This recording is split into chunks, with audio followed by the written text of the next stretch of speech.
Chapter 7, Episode 14. End of shift meeting. After leaving the construction site, I headed back to the shop. I had planned to meet the people who had walked out of the conference just like I had discussed with Darson and the others, but there was something I had to take care of first. Right, let's get started.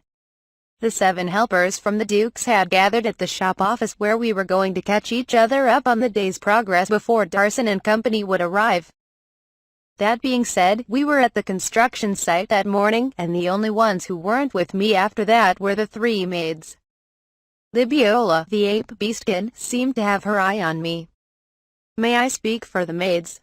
Please do. After leaving the construction site, we began preparations for acquiring the land, establishing the security company, and hiring new personnel at the Merchants Guild. For the rest of the morning, there were no problems. We just need Ryoma, Hughes and Jill to sign a few documents later. Also, come tomorrow morning, every guild with a branch in Gimel will hear word of our company's establishment and recruitment information. Thank you. Guess that settles the paperwork, then. Yes. We were here for the afternoon, and received word from Master Libel that many of the residents who had been holding off on volunteering to move their residence have agreed to do so. The owners of other orphanages who had been unresponsive sent their apologies for a delayed response and enthusiastically agreed to the project. Wonderful. The people of the slums had been pretty cooperative to begin with, but some had been hesitant to accept our offer. It was only natural for them to take their time. Moving was an ordeal, and I imagined they feared losing their home in the process, particularly when it came to the orphanages where children's livelihoods were at stake. Since they were now enthusiastic about it, chalk it up to my magic show this morning, I suppose. Indeed. I had my suspicions when you began the construction right after the demolition. No wonder you made such a spectacle of it. I really did want to experiment, but I thought it'd be a good advertisement for how quick the process can be. I was certain we could at least use it for demolition purposes. We're going to garner attention when we start up several businesses at once. We'd have to deal with some complications because of that, I'm sure, but if I came off as some powerful mage, maybe that will deter some of them from trying to mess with us. Best of all, I have you all to help me. I smiled in a way that conveyed my trust. You could tell us that before you try experimenting next time, Libiola chuckled. The next message comes from the manager of the next orphanage in line to be demolished. Apparently, they spoke with the manager of this morning's orphanage, and the children are moving to the newly constructed temporary housing tonight. The former orphanage is ready to be demolished any time. They're moving already? Can the place accommodate those children, however many there are? Just like the former warehouse you've demoed this morning, the next one had rotten floors, crumbling walls and ceilings. With much of the building uninhabitable, they were already living packed tight in the confined space. The children are perfectly fine with the space, and even happier that there won't be any drafts in the new building. If they're okay with that, let's pay out the children for their trouble as soon as tomorrow. It's great that we can take down the next building, though. We were going to purchase that land to build the security company HQ. Hughes jumped in. Oh. Does that mean we're getting our home base ahead of schedule? I suppose so. I'll use sand magic for the demolition and construction. Since we had planned to build a proper home for the children, I had only built their temporary housing by constructing the rough shape with sand magic. When it came to the security company, I was going to design more details and waterproof it with sticky slime solution.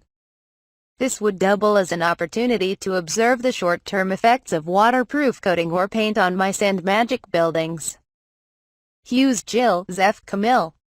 I would like you all to collectively come up with the facilities and features the building would need. Got it. The last message of the day is from the Duke's residence about the recruitment of a trustworthy doctor. A letter has arrived asking for 4 apprentices to accompany the doctor. They're not canceling, and they're sending 5 doctors for my benefit. Not exclusively, it seems. The arrangement has been suggested by their mentor, Master Alaflal. I believe you've met. The Dukes live in Elf Doctor? Yes, I met him briefly when I was staying at the Duke's.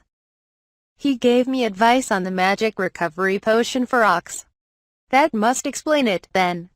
He was quite impressed by your knowledge, Master Ryoma. So much so, in fact, that he suggested this arrangement the moment the Duke requested his service. He is eager for his apprentices to venture outside of their comfort zone. He also mentioned that the apprentices have learned enough to start gaining experience in diagnosis and treatment. So basically, they're interns. Who knows what they have to learn by coming to me, but if Alaflal thinks it'll be a learning experience, well, I see no reason to decline. Better safe than sorry. If we have any injuries, at least I will inform them of your acceptance. Thank you. That concluded our meeting for the day, save for one more thing. One more question from me. Do you think I could keep a few goblins in the northern mines where I live? The seven shared a look before Lulanese spoke. As long as you form familiar contracts, there shouldn't be an issue, but this seems rather sudden. It started with my lesson the other day. If someone is going to the trouble to teach me something, I want to spend adequate time on it and give it my best effort. I wanted to start delegating my work to you all so I can have that time to learn. Seeing those workers in action today, I realized that having extra hands on deck for manual labor can be really helpful. For example, it's not that I don't enjoy feeding my slimes every day, but it's been taking up more and more time as I gain new species of slimes. Now my point seemed to click with the group. How many slimes do you have now, Ryoma? I remember you having at least a few thousand. I thought slimes of the same species could merge together. You're right, Jill. I just need more than 100 of the same species. With more and more variety, and me trying to acquire as many slimes as I can, I'd have to do another head count soon to find out an exact number. The stone and weed slimes are multiplying quite literally by the day, for example. I was beginning to feel like a zookeeper. Not that I'd ever worked as one, but I could certainly see the resemblance. Even if you're passionate about them, it would be more work to take care of them the more you have, Lulanese said to the group's agreement. I saw goblin tracks on my way here this morning. Apparently, they sniffed out my potato farm somehow. I'm counting on them showing up again soon. I was thinking I'd have to deal with them one way or another, so you decided to make them your laborers. Lucky goblins. Better that than getting exterminated, I suppose. Jill and Hughes took the words right out of my mouth. While I didn't adore goblins like I did my slimes and limor birds, I didn't want to hurt them for no reason. If it could do work for me, I'd provide them with food and shelter. No different from how I treated the clever chickens that provided me with eggs. Why not hire some help rather than going through the trouble of using goblins? Lillian asked. When researching slimes, sometimes I discover evolutions and abilities that I can't necessarily tell everyone about, so to maintain confidentiality, goblins wouldn't share any sensitive information with anyone else. That makes sense. Sorry for butting in. No, I appreciate the input. I can always be wrong. And I do foresee hiring human help someday. The variety of my slimes have drastically increased with just one trip. And I could see it exponentially growing depending on how my experiments would turn out. So I wanted to hire goblins as labor and to feed cleaner and scavenger slimes. The group exchanged a few words before concluding that despite the hurdles involved, I could handle it myself. Right, I'll capture the goblins the next time I see them. Oh, Ryoma. There's something I meant to talk to you about. What is it, Hughes? Well, you know that there are nobles involved in how the state of our city is, right? That's what I've heard. I don't know who they are, though. Then I think I should tell you some more about that. What do you think? If you're willing to tell me, I'd like to know. Hughes and I turned to the remaining 6. Ryoma is already involved. He's even volunteered to help us. It's only fair that we provide him with some information. With a stern look, Jill went on to give me a detailed explanation. Not that you'd ever meet them or need to know their names. But we've discovered that Baron Ransor, Baron Refold, Viscount Fargaddon, Viscount Danielton, and Count Sandrick are secretly involved in the matter. 5 of them. Correct. However, Baron Ransor has no reason to oppose Master Reinhardt or his family. It seems the other 4 have coerced him into cooperation. She went on to explain that the Ransors were a small noble clan ruling a small and unremarkable land. During the reign of the previous Baron, he apparently discovered a gold mine in their land and struck it rich in the blink of an eye. The truth, however, had been contested. The Baron Ransor at the time had no knowledge of mining or defending mines. He reluctantly sought help from Viscount Fargaddon, who wasted no time in ensuring that the mines could not be operated without the other 4 nobles.